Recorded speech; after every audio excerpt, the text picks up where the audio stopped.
있습니다.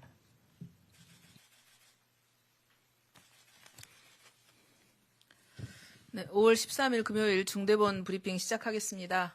오늘 중대본에서는 새 정부의 코로나19 100일 로드맵 과제 중에서 요양병원과 요양시설의 보호대책 마련 계획에 대해서 논의를 했습니다. 그간 정부에서는 요양병원과 요양시설 내에 감염 예방을 위해서 4차 접종을 시행했고 또 종사자와 입소자를 대상으로 선제검사도 꾸준히 시행해 왔습니다. 현재 방문 접종 등 적극적인 접종 동료를 통해서 요양병원과 요양시설의 4차 접종률은 78.3%까지 높아졌습니다.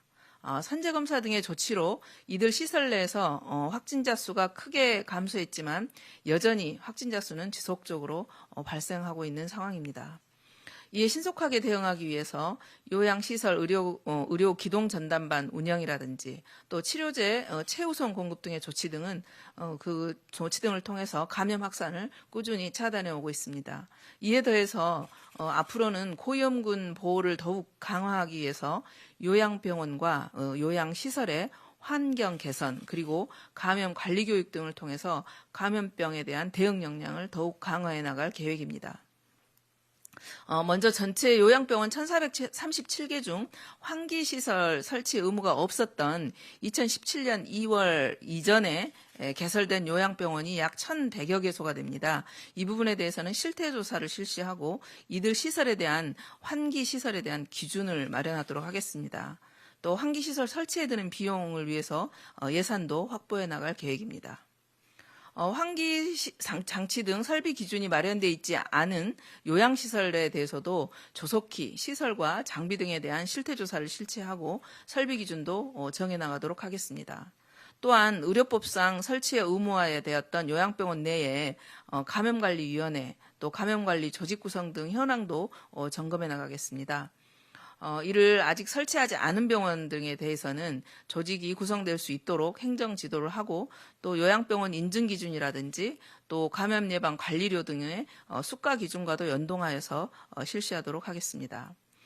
아울러서 요양보호사 등에 대한 또 요양시설 종사자를 대상으로 개인보호구 착용 요령이라든지 또 확진자의 동선분리 또 감염 예방에 대한 교육 프로그램 등을 마련해서 교육을 좀 시행하도록 하겠습니다. 그리고 또 의사가 상주하지 않는 요양시설 내에서 확진자의 방문 진료를 좀 활성화하기 위해서 요양시설 의료기동 전담반을 그동안 운영해왔던 것을 좀 더 확대 운영하는 등 의료 지원도 계속 강화해 나가도록 하겠습니다. 의료시설, 요양시설에 대한 의료 기동 전담반이 현재 전국 147개소의 의료기관에서 약 193개 팀이 구성되어 있습니다. 그래서 여기 팀에서 1,621명을 대상으로 대면 진료도 실시를 했습니다.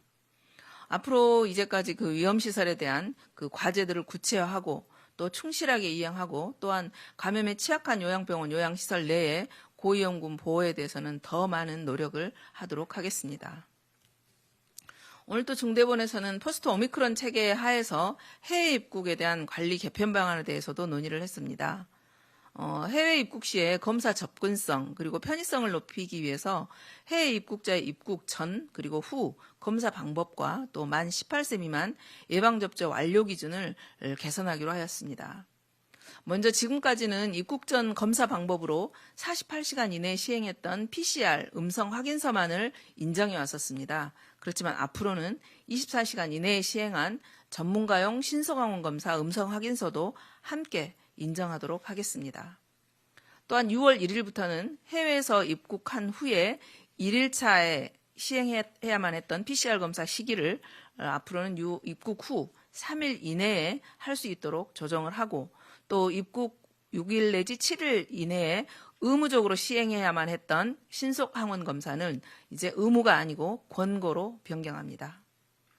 이에 따라서 해외에서 입국하는 접종 완료자들은 전문가용 신속 항원 검사를 받고 입국할 수가 있게 됩니다. 그리고 또 입국 이내에도 하루가 1일이 아닌 3일 이내에 PCR 검사 결과를 제출하시면 되겠습니다. 또 이후 6일 내지 7일 차에는 자가 신속 항원 검사를 받으시는 것도 권고드리겠습니다. 또 이래서 기존보다는 절차가 간소화되어서 입국할 때 불편함이 좀 줄어들 것으로 예상하고 있습니다. 이제 아울러 또 국내 연령별 예방접종 권고 기준을 고려해서 만 18세 미만에 대한 예방접종 완료 기준도 개선을 합니다. 현재 입국 시 격리 의무가 면제되는 접종 완료자의 기준을 과거에는 2차 접종 후 14일 경과에서 180일 이내이거나 또는 3차 접종을 완료해야만 완료로 인정을 했었습니다. 그렇지만 이제 만 12세에서 17세의 경우에는 3차 접종이 공고임을 감안해서 6월 1일부터는 이 연령층에 있어서는 2차 접종 후 14일이 경과하면 접종 완료한 것으로 인정해서 격리가 면제되게 됩니다. 또한 접종을 완료한 보호자하고 동반 입국할 때 적용되었던 격리 면제 대상에 있어서도 현행은 만 6세에서만 하도록 되어 있는데 이제 만 12세로 확대하기로 하였습니다. 따라서 이제 가족 동반 해외 입국에 대한 절차가 더 간소화되면서 불편함이 줄어들 것으로 예상합니다. 앞으로 이제 정부는 해외 입국 관리 체계를 좀 더 단계적으로 개선해 나가고 또 한편 해외에서 유입되는 신종 변이라든지 재유행 부분에 있어서는 더 강력한 대응 체계로 함께 대응하도록 하겠습니다. 오늘 확진자 수는 지난주 동일 요일에 비해서는 다소 좀 늘었습니다.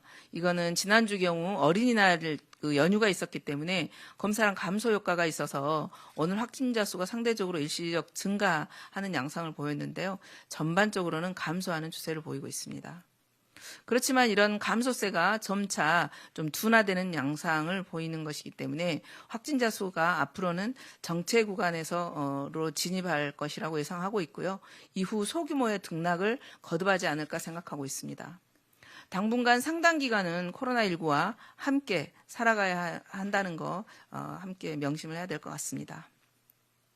60세 이상 고령층의 경우 감염 위험과 치명률은 여전히 높습니다. 그래서 예방접종 꼭 받아주실 것 다시 한번 당부드립니다.